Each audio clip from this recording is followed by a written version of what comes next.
Сәлем достар, қалдарың қалай? Менде бәрі жақсы. Сендер мені сағынып жүрген шығарсыңдар. Сағынып жүрсеңдер комментарияның астына жаз қойыңдар. Мен бәрін оқитын боламын. Бүгін сендерге мен деген шешуге арналған талқаннан жасалған жент жасауды үйретемін. Ол үшін бізге не керек? Әрине талқан, ерілген сары май және мед. Одан кейін осындай талқанға арналған формочка керек болады. Ал енді бастаймыз. Енді біз сары май қосатын боламыз.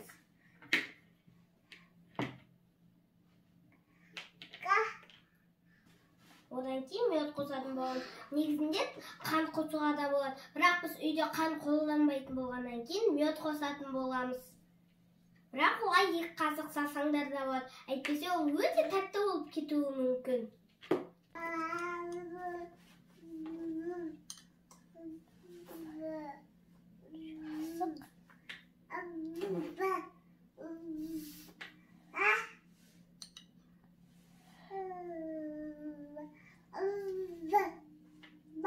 Енді араластыратын боламыз.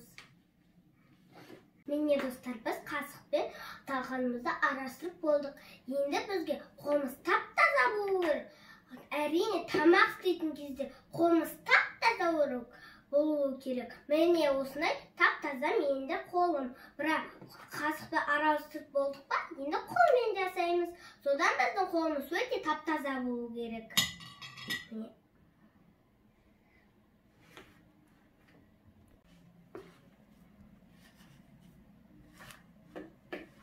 Талқанымызды домалап, осы форманың ішіне салатын боламыз.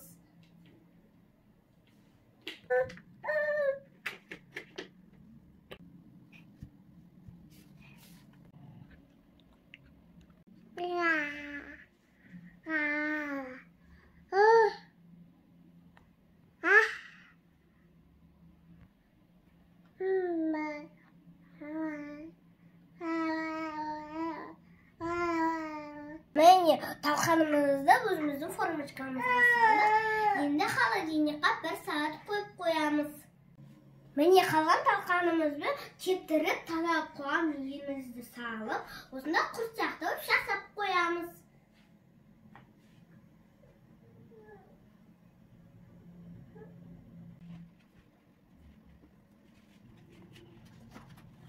Міне формамызды холодильниктен алдық, енді шығаратын боламыз.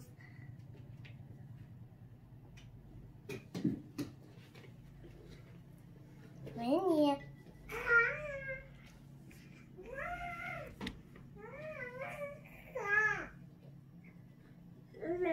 Міне балалар, біздің жентіміз дайын болды. Енді сендерді әжелеріне, аналарыңа жазсаңдар болады. Шай ішкенде ол өте дәмді болып шығады. Енді дәмін көрейік.